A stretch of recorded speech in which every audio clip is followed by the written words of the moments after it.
Hello there, viewers, and welcome to gaming from July 2022 to June 2023. I placed the yearly gaming recap after June because E3 existed, yet here we are, with every first-party publisher doing their own live or online presentations instead. So were the past 12 months worth it? Absolutely, excluding the moments of pure, unadulterated disappointments.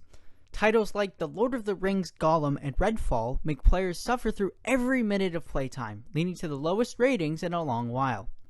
The Last of Us Part 1's PC port was also a disaster, meaning the original title is the only one in the series without a monkey on its back, the multiplayer game included.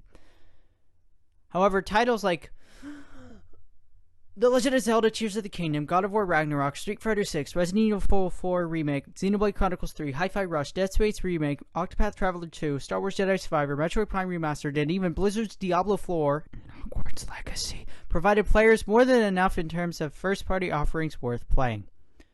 There are dozens of other indie titles offering high-quality experiences to all sorts of audiences, to the point where it would take too long to mention them all. Going into the forthcoming year, players will maintain excitement with titles like Pikmin 4, Forza Motorsport, Mortal Kombat 1, Assassin's Creed Mirage, Spider-Man 2, and Starfield from first parties, with plenty of other offerings possibly coming from third parties in the next 12 months. Okay, let's get into the past 12 months.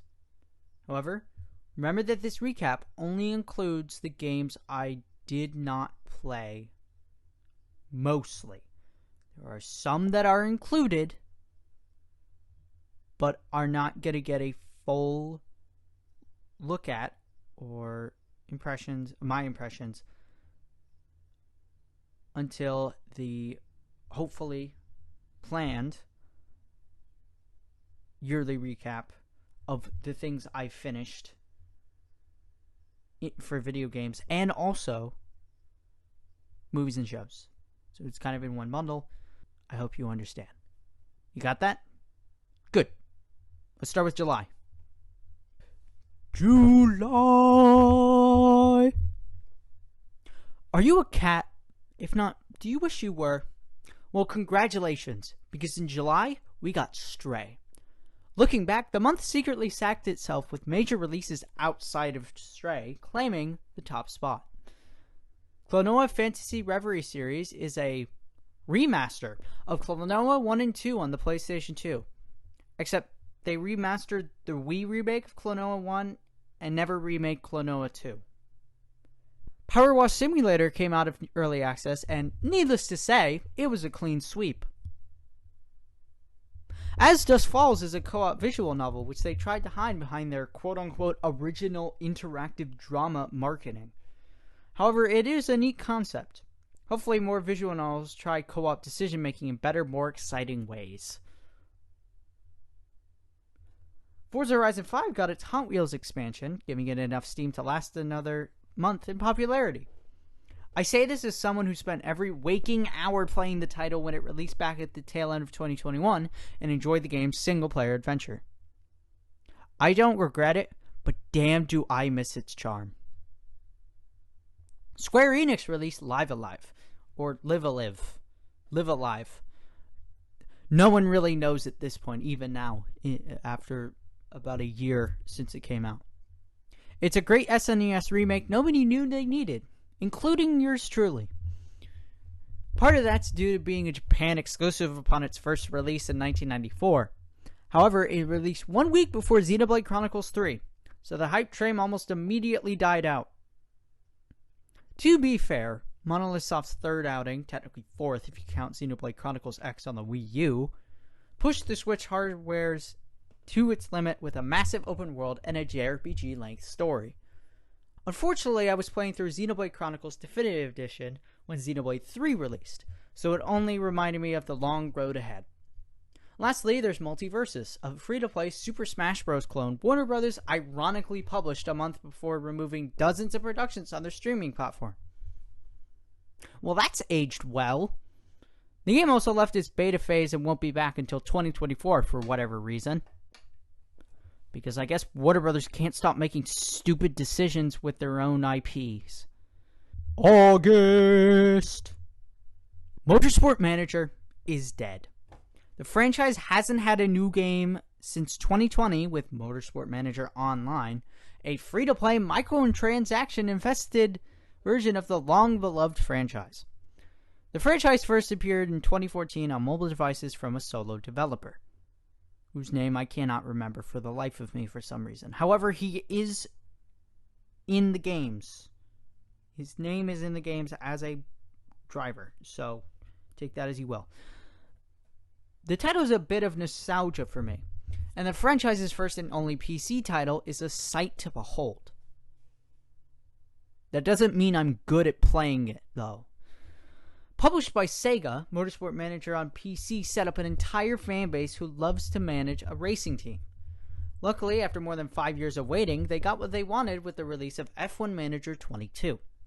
It's published by Frontier Developments, the group that made Planet Zoo, Planet Coaster, and Roller Coaster Tycoon, along other trademark titles within the Jurassic World IP.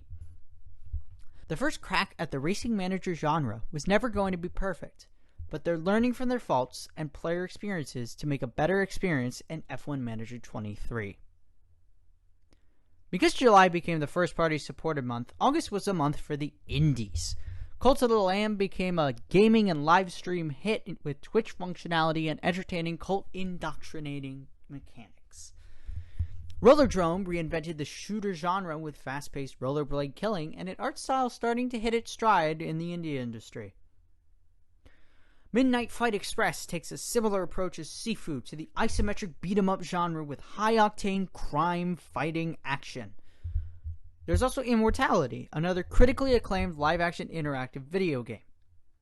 Remind me why these exist again? Luckily, South of the Circle is just as interactive, but looks more like a video game and a very entertaining adventure.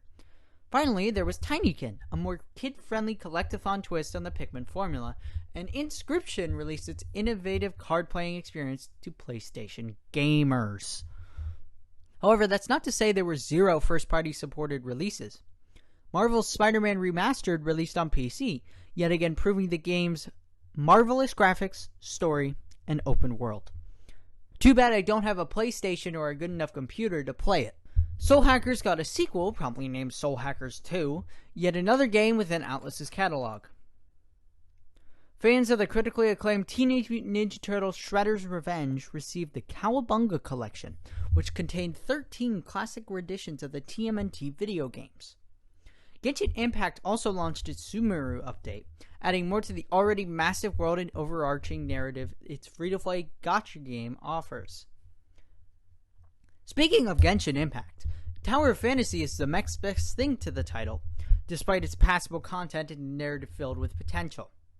Do you know what also released this month? Kirby's Dream Buffet for $15, Mario Kart 8 Deluxe's Booster Course Pass's second wave, Pac-Man World Repack, and Saints Row, with the latter being one of the worst reboots in a few years and one of the worst games of 2022. September. The Last of Us is the greatest and worst franchise to behold to gamers. Some love and cherish it for its groundbreaking storytelling and character dynamics. However, over the past several years, Sony's adopted its formula in many titles, almost making it the quota for their AAA releases. God of War, Horizon Zero Dawn, and Marvel's Spider-Man all focus on story-driven gameplay similar to Naughty Dog's The Last of Us and Uncharted franchises. Moving into 2022's latter half, fans grew even more skeptical of the quota because of The Last of Us Part 1. The title released less than 10 years after the original's release and less than 3 years after The Last of Us Part 2. Western audiences specifically cried out in terror as they had to pay $70 for a PlayStation 5 uplift for a game they love. Wait, they're only complaining about the price tag? Regardless of the cost, it's a facial uplift of the original despite it not needing it due to the original already having a remaster on the PlayStation 4. Okay, September had lots of gaming releases. However, it was the month when the first-party Japanese publishers reigned supreme. Nintendo released Splatoon 3 to success, although I hope the game went more into the post-apocalyptic style its first trailer showed off. Square Enix tried to join the party with Valkyrie Elysium and the DioField Chronicle, but didn't because of their poor critical response. Thank you, Square, for managing to keep releasing and publishing games that no one cares about and aren't very good. However, Western publishers try their hardest to give the Japanese a run for their money. Grounded launched into 1.0, meaning players can experience all the game has to offer after its long early access journey, and Disney published an Animal Crossing clone despite leaving the video game industry 7 years ago with Disney Dreamlight Valley.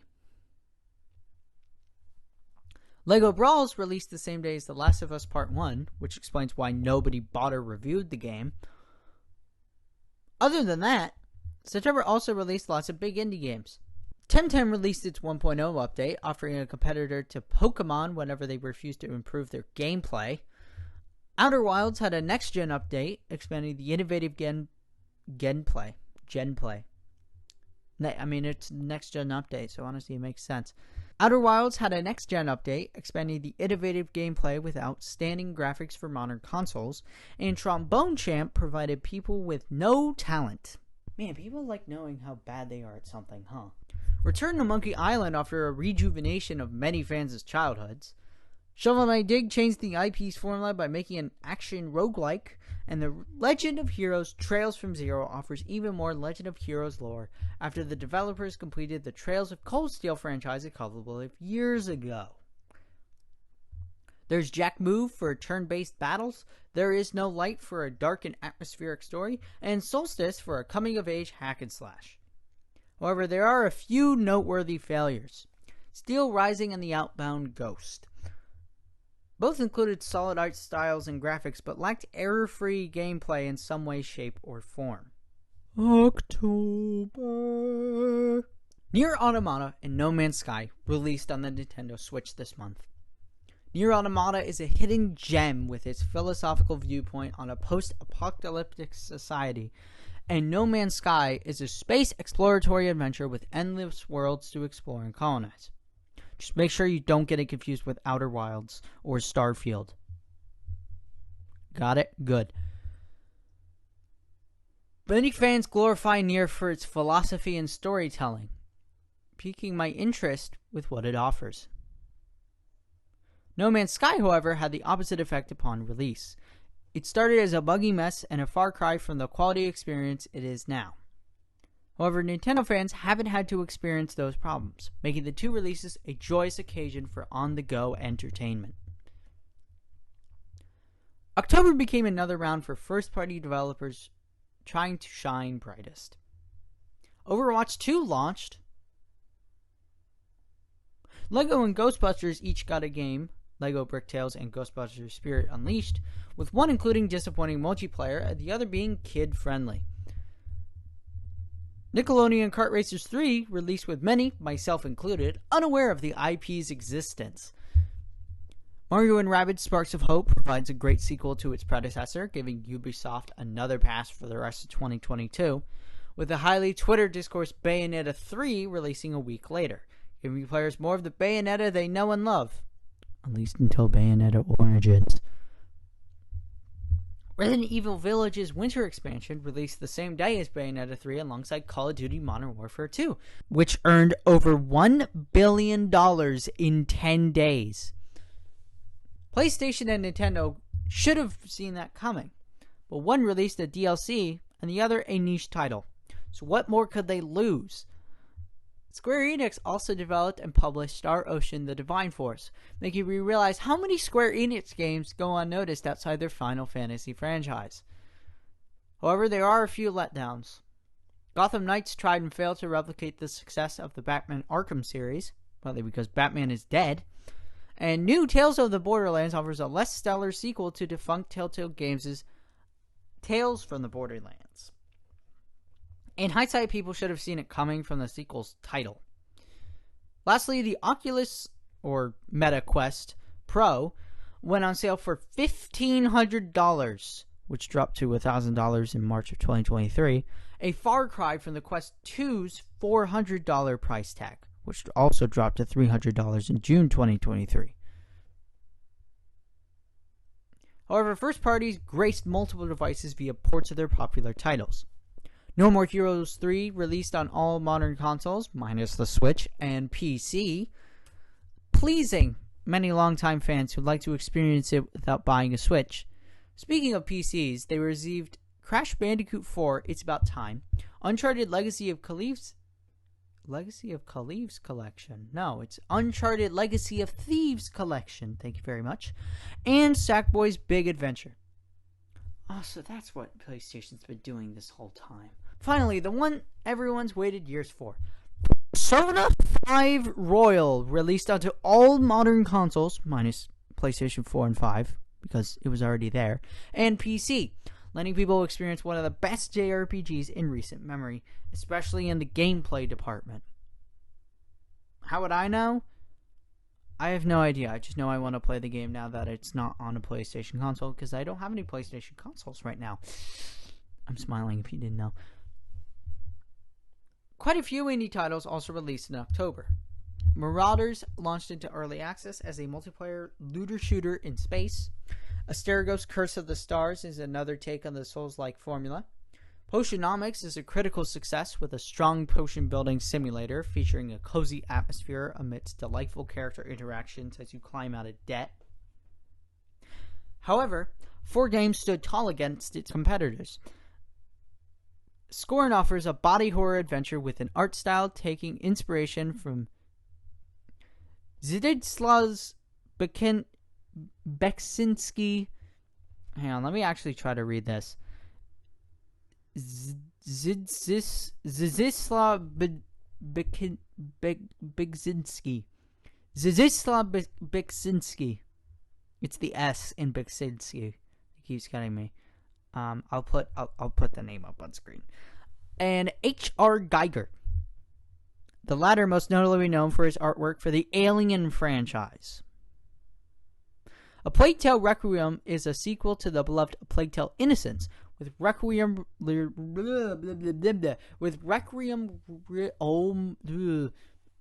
At this point, I'm just keeping all this in, by the way, because none of it matters. With Requiem releasing in a less optimal state performance-wise despite being a Game of Year nominee. Signalis offers a great futuristic survival horror experience in a PlayStation 1 style format. Finally, 2022's Lord and Savior, Vampire Survivors, came out of early access, which has already pleased hundreds of thousands of players thanks to its endless roguelike action and small price tag. But that doesn't mean I have played it. November. Pokemon is the highest grossing franchise in the world. However, recently, video games have been I forgot an entire word in this sentence. Recently, their video games have been devices. Many fans dislike the open world elements of Sword and Shield because there's not enough of it and it has 2D trees. With the announcement of Pokemon Scarlet and Violet, many looked forward to Pokemon's long-awaited introduction to the open-world genre. Unfortunately, it released to a fanfare of disgust and hatred while selling 10 million copies in 3 days, making it the biggest console-exclusive launch in gaming history. Alright, look, do people want playable games or not? Regardless, the title runs terribly on the Switch, unsurprisingly, making many fans, myself included, question whether Pokemon titles should even try to be open world at this point. It seems the Pokemon Company has much to discuss and change before releasing another generation of Pokemon games next year. I hope that doesn't come to fruition, by the way. For many gamers, November was the biggest month of the year since February. PlayStation's Santa Monica studio blessed gamers with God of War Ragnarok, the sequel to 2018's critically acclaimed God of War. Ragnarok was the true competitor to February's Elden Ring, because you know that Horizon Forbidden West couldn't be because it released the same time as that game. With Elden Ring lasting much longer in the limelight than Ragnarok thanks to live streaming and replayability. That's mostly what it is. In the deep depths of the earth, Sonic fans received their first open-world title, Sonic Frontiers. Finally, a Sonic game worth buying. And also, A Sonic game that is better equipped for your time and money than Pokemon's recent games. And it also runs better. So, do with that as you will. Streamers also received Among Us VR. They also received Among Us VR for a few weeks. It Takes Two released on Switch the same day as Harvestella, otherwise known as that one game from Nintendo Farming Simulator Direct. Apart from Harvestella and NFTs, probably, Square Enix provided gamers with Tactics Ogre Reborn, a remake, remastered, re-release? Honestly, no one knows. Of the 2010 remake for the PlayStation Portable of the original 1995 title on the Super Famicom, which is the Japanese equivalent to the Super Nintendo for people who aren't that big of gamers. Towards the end of the month, the PC Master Race received Marvel's Spider-Man Miles Morales to complete their Spider-Man journey without giving more money over to Sony.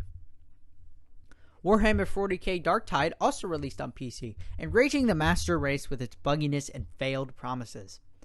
In other news, Goat Simulator 3 released by skipping the Goat's Return, otherwise known as Goat Simulator 2. So what other indie titles released in November? Quite a few, actually. The Entropy Center offers a comparable competitor to Portal, a 15-year-old game at this point.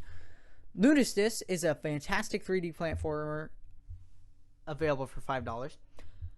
Bendy and the Dark Revival gives Bendy and the Ink Machine a worthwhile sequel, unlike Boris and the Dark Survival, which resides in an entirely different gaming genre. Xbox Game Studios helped publish Pentiment, a role-playing adventure set in 1500s Europe, and it visually shows that. Goodbye World quietly presented a great-looking pixel art adventure following two girls trying to create a video game while managing their life necessities, like food, shelter, and water. Evil West gives players a fun third-person shooter set in the Wild West, and The Night Witch follows.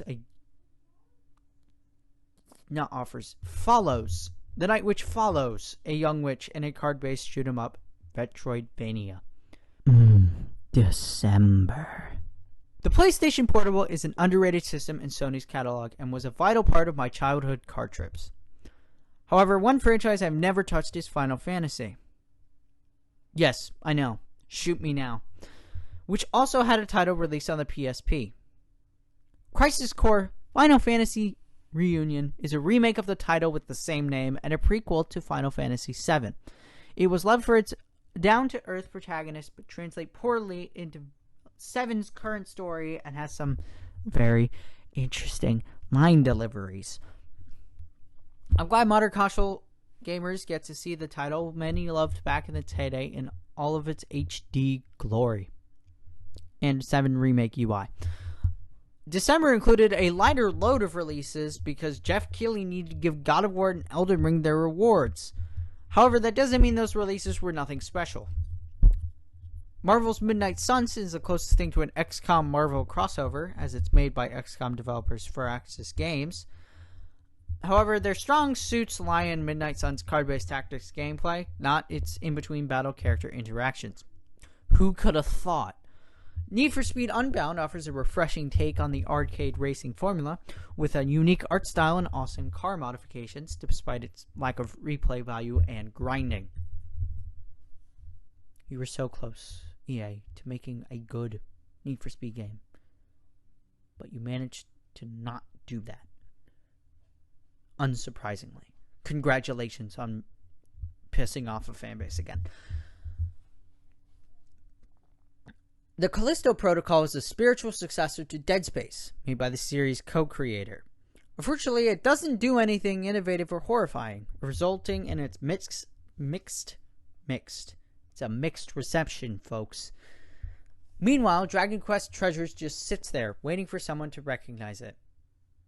Justin Roiland created his own company, Squanch Games, to publish High on Life. It looks chaotic, and it's expected from someone who's definitely played a role in the production of his IPs. I'm just kidding. He hasn't. That was sarcasm. Yeah. Lastly, The Witcher 3 received a next-gen update, making it look just as good as Cyberpunk 2077 does today.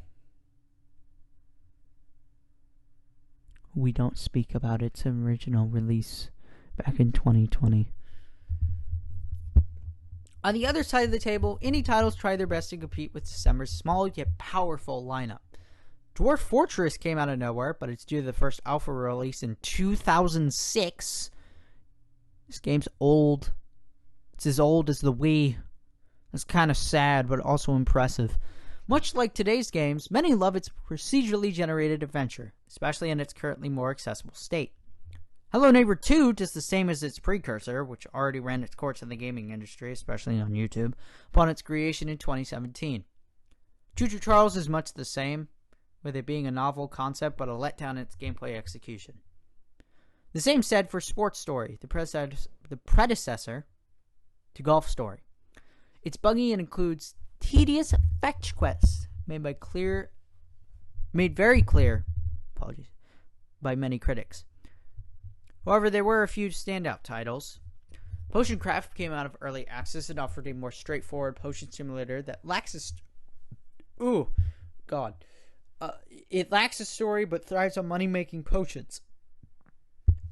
Little Gator Game is a heartwarming adventure following a sword-fighting alligator and the other characters he meets on his journey, making its playtime well worth the investment. And if you want my thoughts on it, it very much has the same mentality towards it that people do with A Short Hike, which as time progresses I become more interested in. So maybe I'll play Little Gator Game at some point, or maybe not. Maybe this is just wasting my time and your time as well talking about it. I sure hope not, though. Similarly, Melatonin provides players with a cozy rhythm game and a boy's dreams, living up for the title's name. On a more story-centered side of gaming, there's Blacktail, a title based on the Slavic myth of Baba Yaga, with satisfying combat and an eye-grabbing art style. I can never read the name Baba Yaga again after watching John Wick. I'm sorry. I read that. I'm like, oh god. Wavetail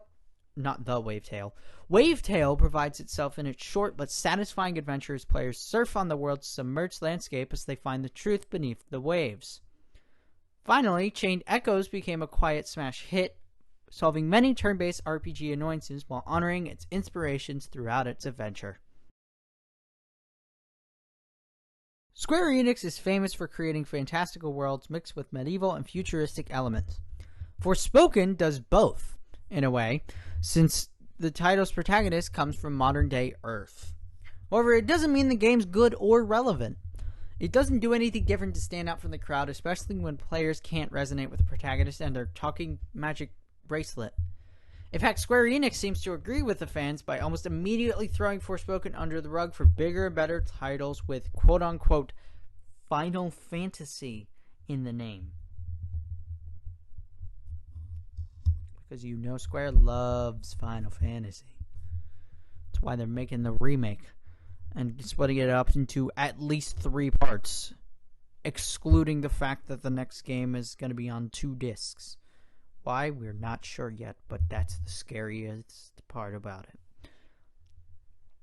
When speaking about first-party releases, January offered a strange mix of well-known franchises and surprise releases. One Piece, an anime that's been around since ancient times, received another video game, this time with an open-world adventure in One Piece Odyssey. It's more relevant than SpongeBob SquarePants The Cosmic Shake, the sequel to The Battle for Bikini Bottom, a childhood game for many modern-day gamers. Not for me, though. On the flip side of the video game industry, EA published a remake for Dead Space, adding to the original story's gory alien adventure with better graphics, character voiceovers, and more of the gore gamers love the franchise for having. Good job, EA. You redeemed yourself after your last outing. Hitman 3 relabeled and repackaged itself as Hitman World of Assassination, which also combined the first 2 Hitman games to create an online mission-based gameplay system. You finally get to feel like a real Hitman in a video game. Is that not cool? Monster Hunter Rise released on Xbox and PlayStation consoles, completing the game's journey around the gaming community. Hi-Fi Rush dropped moments after Xbox developers Direct, pleasantly surprising players with its fun music-beating gameplay and freaking out reviewers due to its existence. Nintendo released Fire Emblem Engage, departing its last outing with Three Houses to deliver a standard but lukewarm Fire Emblem adventure. Little side note here. So this game,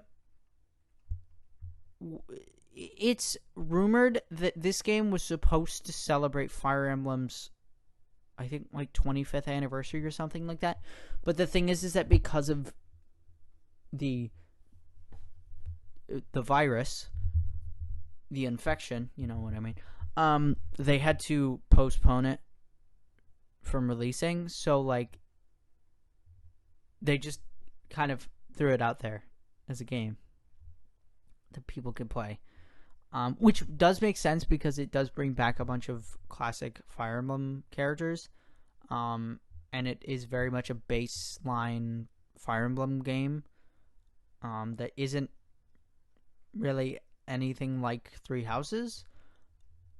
Which makes sense because I think a lot of people think that the next Fire Emblem game is going to do more of the same as Three Houses, because Three Houses, I believe, is the highest selling Fire Emblem game in the franchise. That doesn't mean that it's the best one, it just means that it's the most popular one. Because some people see the Path of Radiance and Radiant Dawn series as the best. Unfortunately, unless they package it as a collection, like the Path of Radiance Art Collection or whatever for the Switch, the only way you're going to be able to play these games at this point is by pirating them, which is great. And I say that because these two games are pretty expensive. So I don't think any normal gamer who wants to play those games are going to chalk up the amount that you're going to need. But hey, listen, Nintendo could fix that real quick by just releasing the two games in a package. Like can you imagine a physical copy of these two games in a collection? Like that would be pretty cool, especially since I don't think they're gonna have a GameCube or Wii emulator on Nintendo Switch Online. So yeah. Anyway, we're back to regularly scheduled reading. Sony released their DualSense Edge for $200 when its competitor, Xbox's Elite Series 2 controller, is at a slightly lower but more customizable $180. Last but not least, Atlus released Persona 3 Portable and Persona 4 Golden on modern consoles after adding Persona 5 Royal onto said consoles a few months prior. Excluding Persona 1 and 2, which Atlus doesn't want you to know about, players everywhere can now experience some of the best action RPGs from Japan. Except if you're on PC, you could already play Persona 4 Golden on them. I don't know why they did that. I actually have the game.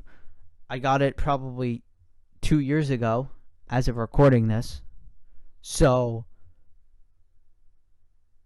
that's great, and I haven't touched it, so that it's even better. In terms of indie titles, January didn't have much.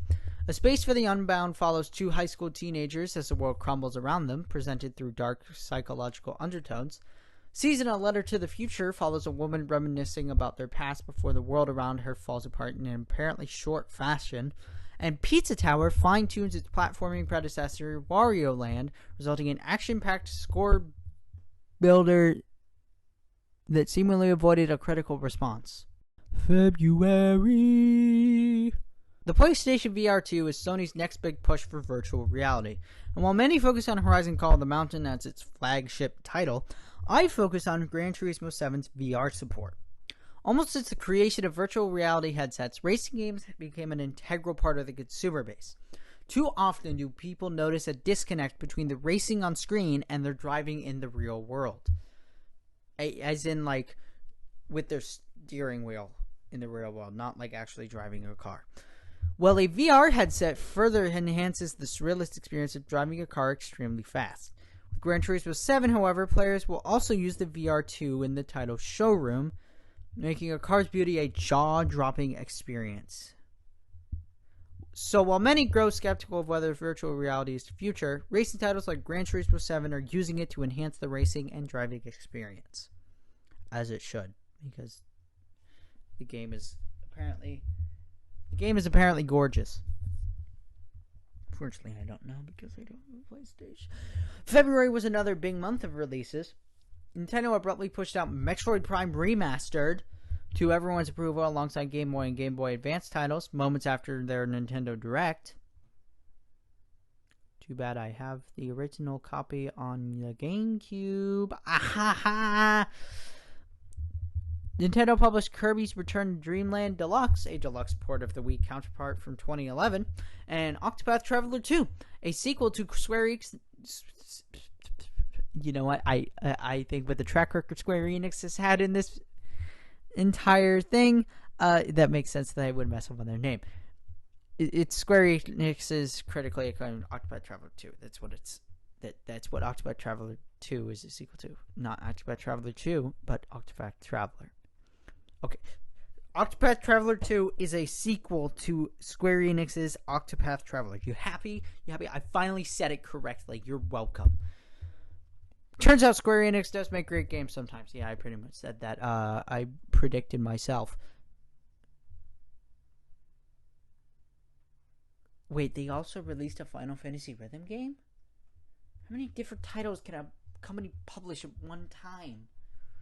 Tales of Symphonia Remaster released onto modern consoles to middling success in quality, especially for people who use Steam, where the title's readily available by now. Luckily for console players, they got Hogwarts Legacy, which is heavily divisive in several online communities despite it peaking at almost 900,000 players on Steam. The Settlers' New Allies is a Ubisoft title that was never marketed or advertised, and Destiny 2 Lightfall, which received a negative response on release and is a paid DLC for a free-to-play game. I'm sorry, I thought free-to-play gamers didn't like microtransactions. This is technically a microtransaction, except it's labeled as a DLC. Well, I mean, it's story content, so I guess it's fine. But apparently Overwatch 2's paid DLC is not, because they were supposed to give you that for free anyways, so like, it's, in certain cases they hate it. Fortunately, there were a few other titles. Sega released a remake of Like a Dragon Ishin, a great-looking title initially sold as a Japan exclusive on the PlayStation 3, and Wild Hearts offers a competitor to Capcom's beloved Monster Hunter franchise, excluding its poor performance on PCs. And that is at least as of release. I don't know about how it is right now.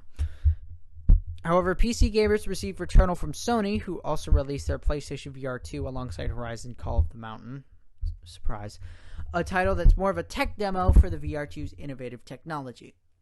For those interested in indie titles, Xbox and Switch owners got The Pathless, a creative take on combat and world exploration released in 2021. Switch and PC owners also received Blanc, it's a visibly strong-looking co-op adventure brought down by its simplistic puzzle gameplay. Moving away from the Switch, Wanted Dead is a third-person shooter lost within many other great titles and its own gameplay. Your Turn to Die released into early access on Steam, offering a different take on Danganronpa's character sets and murder mysteries. Sons of the Forest also released into early access, bolstering a popularly positive reaction with its open-world survival horror gameplay. Finally, Atomic Heart offers a sci-fi adventure in a utopian world where the player's hand is a weapon. March! With March arriving a month before April, Sega decided to get creative with their flagship character Sonic the Hedgehog. The result? Their quote-unquote April Fool's prank. The murder of Sonic the Hedgehog. I say April Fools because it released on March 31st and is a murder mystery visual novel starring beloved Sonic character, Sonic the Biggest Crime of All. The Murder of Sonic. Sonic. Yes, Sonic. It's actually Sonic. All for the price of $0. I can't wait to see this on a Sega documentary one day. March was a more quiet month for the first and third-party video games. Nintendo helped publish Fitness Boxing Fist of the North Star, crossover between fitness boxing gameplay and Fist of the North Star characters. Nintendo's Bayonetta Origins, Cereza and the Last Demon, also released in a quiet month for the company, which found high praise and approval from fans and critics. Microsoft's second Forza Horizon 5 expansion hones in on rally racing and gameplay and UI. However, Forza Horizon 1 had a rally expansion, and EA and Codemasters have made the Dirt franchise for over a decade. So, who is this expansion targeted to? As for third-party developers, there were a few titles on offer. Team Ninja and Koei Tecmo. That would make more sense, but it's actually Koei Tecmo, who released Wo Long Fallen Dynasty, a similar Action Souls-like experience to Team Ninja's Neo titles. Capcom unleashed Resident Evil 4 Remake, which impeccably retells the 18-year-old story while delivering a fresh experience to longtime and newcoming fans. Too bad I haven't played a Resident Evil game, but I have it on a wish list. I have the first game on a wish list, okay? I have a plan to visit the franchise in the future, okay? Okay, cool. Thank you for understanding. Gamers had several new indie titles to pick up and play. Meg's Monster looks to be a delightful adventure RPG about a girl and her new friend. Dead Cells Return to Castlevania is a crossover that offers longtime Castlevania fans something to chew on while Konami sits on the beloved franchise. Mano Anomalies is a neo-futuristic adventure featuring a visually appealing setting. It has a visually appealing setting. Oh my god. Visually appealing setting. Mano Anomalies has a visually appealing setting. It a neo-futuristic adventure well suited for detective investigations. While High Taxi presents a futuristic version of Crazy Taxi that lacks solid driving controls and physics, unfortunately. Vernal Edge is a great-looking Metroidvania with original mechanics and visuals, with 9 Years of Shadows reaching greater heights with its gameplay and visuals. Unfortunately, I can care less about Metroidvanias at this point because of how many people make every single year, especially on Steam. Have a Nice Death released into 1.0, offering a comedic hack-and-slash side-scroller. Crime Boss Rockhay City offers Hollywood stars contained in a mediocre game, unfortunately. Terranil gets players thinking about environmentally friendly tactics inside a quote-unquote city builder, because it's actually not cities, it's basically just, saving the environment. Smalland Survive the Wilds is a fantastic-looking multiplayer survival game that released into early access.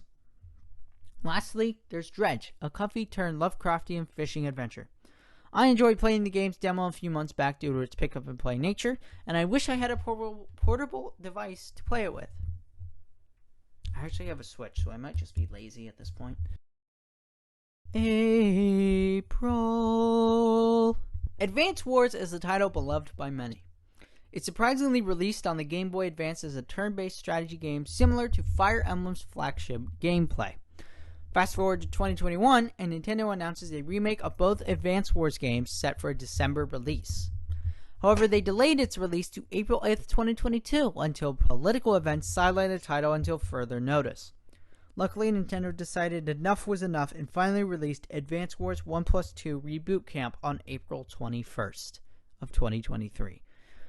Unfortunately, for many wanting to redeem My Nintendo points with the game, their copies expired because Nintendo made a batch of physical copies before the title's original release date. Here I thought Nintendo could be fixing that. Regardless of the title's trials and tribulations, many are just glad they can now play the damn thing. April was another soft month for video games. Capcom released the Mega Man Battle Network Legacy Collection. It's strange, considering advanced games are included in Nintendo Switch Online's expansion pack. However, Capcom has done Mega Man Legacy Collections before, so all power to them wanting money instead of giving it all to Nintendo. Corporate greed, am I right? Naturally, when you mention corporate greed, no company is more experienced than Disney, who paid developers and publishers to create Tron Identity and Disney Speedstorm. Why? They don't want to create a new video game studio because the last one they had burnt to a crisp. Moving on to two companies that kind of care about their fans, Sony released the Burning Shores DLC for Horizon Forbidden West. It released right between Minecraft Legends, The Mage Seeker, A League of Legends story, Advance Wars, and Dead Island 2. Okay, how do they keep managing to be overshadowed by all these other games every time they release something for their Horizon games? It just makes you feel bad at this point.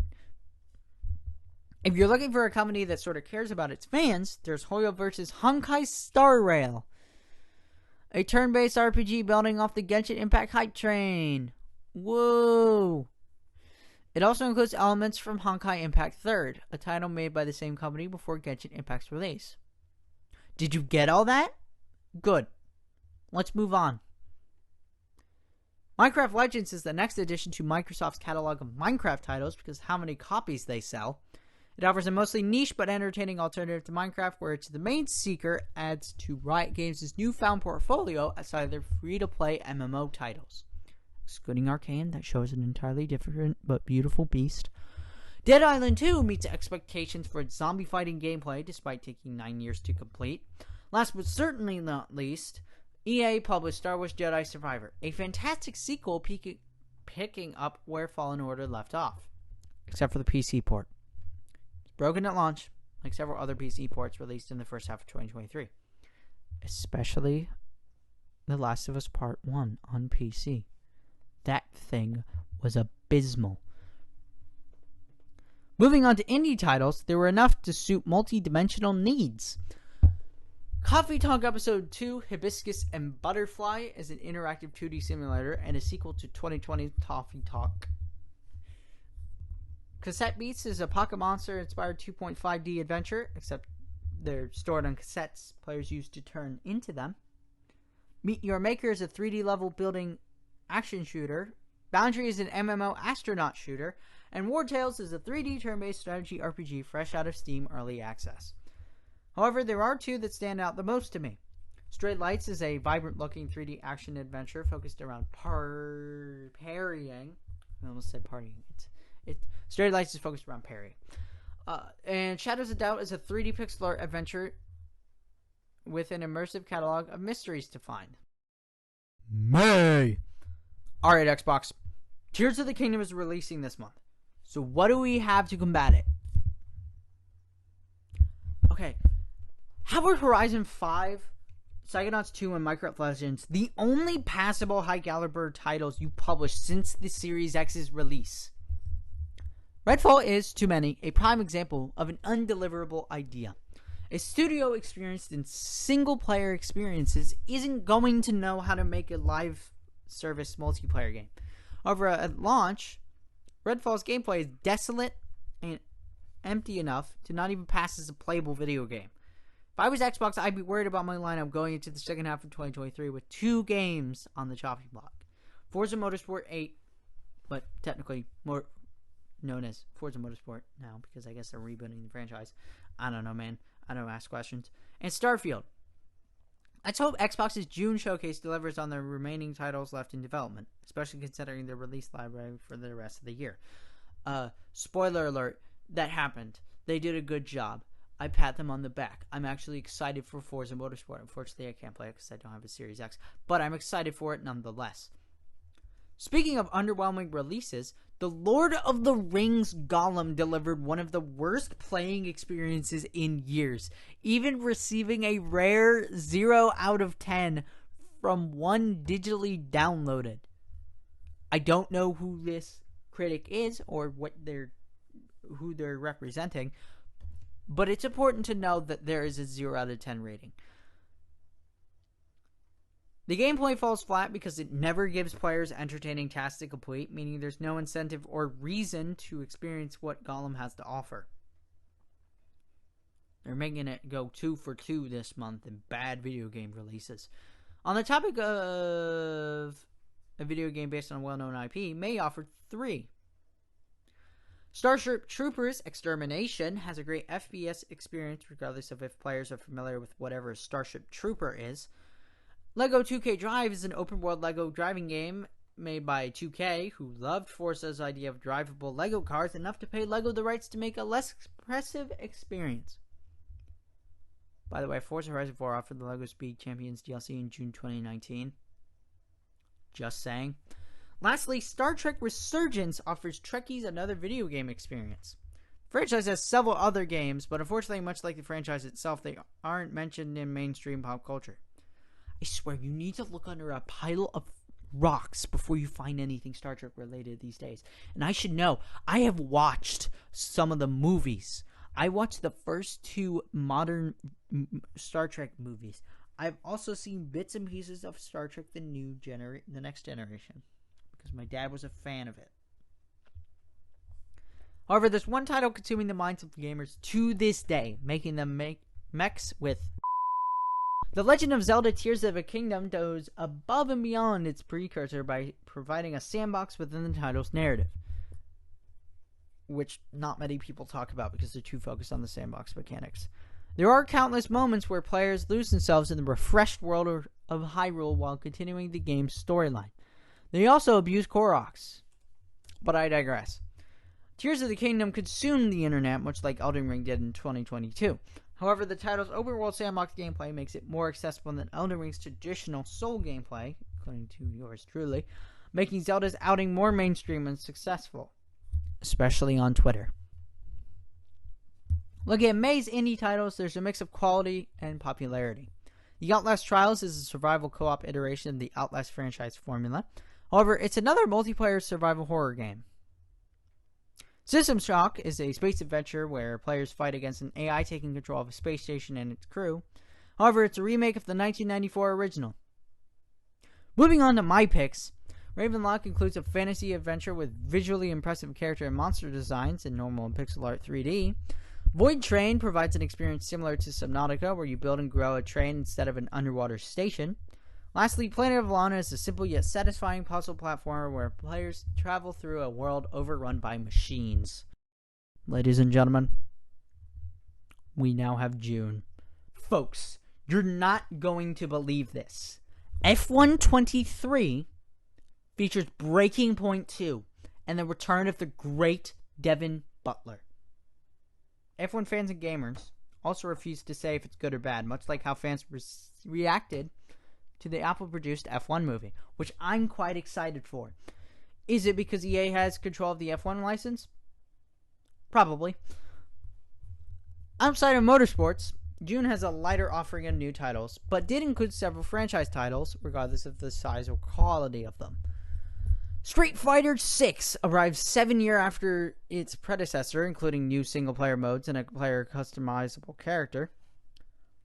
We Love Katamari Reroll Plus Royal Reverie is a remaster of 2005's We Love Katamari and comes a couple of years after Katamari Damacy Reroll's remaster. Players roll around a ball of objects, attracting themselves to it depending on its size. The Elder Scrolls Online Necrom is a $40 DLC to the Elder Scrolls Online, which is $20. I'm sure it's fantastic and comes with the numerous quality of life improvements, but why did Bethesda think it would be a good idea to sell a DLC at twice the price of the base game? Diablo 4 is the quote-unquote redemption arc of Activision Blizzard after months of disappointment from Overwatch 2 and years after sexual harassment accusations. And its CEO. The CEO sucks ass. The title offers a 100-plus hour experience for many players, including entertaining gameplay and excluding excessive pay-to-win microtransactions. The days of loot boxes and Diablo Immortal's relevance are finally over! Alright, time for a speed round. Aliens Dark Descent is an action strategy title in the Alien universe. Crash Team Rumble tries to emulate Super Smash Bros., but with 3D stages, almost making Smash-like games an actual genre. Sonic Origins Plus follows Sonic Mania's title edition, adding some cool features to Sonic Origins, and Everybody 1-2 Switch exists with mobile device functionality, one of the most obvious party game features to never be implemented. Okay, let's get back to the big releases. Nintendo added Pikmin 1 and 2 in remastered form on the Switch, meaning every franchise entry will be available on the console. Because, according to many in the fanbase, Hey Pikmin does not count. I have never played a Pikmin title, but with the recent buzz around it due to the remasters and Pikmin 4, I become more interested in what the franchise offers. Especially since I have Pikmin 3 on the Wii U. Not that I bought it, but one of my family members did for themselves. But they don't have time to play video games. But I do. I guess I'm lucky. After the demise of Forspoken, Square Enix needed Final Fantasy XVI to revive with guns blazing. Did you do that? Not necessarily. The title drops the franchise's famous turn-based combat for action role-playing and returns to a high fantasy setting. I know it's not my kind of RPG, but there are action RPG and Final Fantasy fans who will love it regardless. I also need to play a Final Fantasy game. Ghost Trick Phantom Detective, made by Ace Attorney's creator Shu Takumi, arrived remastered for modern consoles. I played the demo and was intrigued by its object haunting gameplay. Yeah, it is. But it's also object hopping gameplay. And Ghost Until Morning narrative. So it's now another addition to my wish list. You don't want to know how big my wish list is for my video game wish list. Especially not for my movie and show wish list that has way too many. Lastly, Master Detective Archives Raincode acts as the return of the Danganronpa team in a less gruesome, student-voided narrative. However, the murder mysteries remain, making it worth releasing on platforms other than the Nintendo Switch. Alright, that'll do it for gaming from July 2022 to June 2023. Currently, my recording is at over an hour, which I expected to happen. If you're wondering why this video isn't fully edited, it's because I changed my plan, and this kind of recap video is actually going to be more in a podcast format so that I don't have to edit the video as much. Because that is probably the one thing I seem to not be motivated to do. But hopefully there will be some edited videos in the future for at least one of my channels. For example, there's an entire video that was written and shot in April or May, either one, that has not been touched since then. And I don't expect that to come out until next year, or 2024, I should say. So yeah, you're going to have to wait a year for that content. But that should be a good time. As for these videos, obviously these videos have evolved since their inception on this channel. If you're wondering what happened to the cinema year in review video, I would have submitted or uploaded the entire thing in an unfinished state. However, some of it was corrupted because I got rid of Adobe on my computer, and apparently some of the fonts I used were Adobe fonts. Whoops. So there's probably like 7 or 8 minutes of usable footage that I had, so I just uploaded that. If you want to watch those few minutes, which are pretty much fully edited, you can watch it somewhere on the screen I have up here. Yay, product plugging and marketing for my own shit. But that's that. For this, there's gonna be a similar video, hopefully for cinema, in like January or February of 2024. Well, it'll be January, February of each year. But that's depending on if I have enough motivation to actually get this edited enough to be uploaded and published. And as for all the movies, shows, and video games I played and or watched, that will be in a separate video that will probably be fully edited. Just because I feel like focusing on the ones I did watch and not the ones I didn't is probably the better way to go about it. And you know, if I still feel like it'll take too much time, I could just do it like this, you know. I will mention though that in this video and in the Cinnabon video, there will be games that I did play that I will mention because it released in a given month, but that's mostly because I'm not telling you that I necessarily play that. I mean, I am, but I'm not explaining it. So like, I'm explaining it as if I didn't play it, if that makes sense. So yeah, I'm gonna sign out now because we're done. with this recording. It's over an hour long. I knew I could make content that's over an hour, just recapping the year. And like the thing is that the cinema recap is going to be longer because I have more to say, because I am more knowledgeable of cinema than I am with video games. So who knows? Maybe next time I'll get a friend, phone a friend to do some of this for me, because they're more knowledgeable about video games.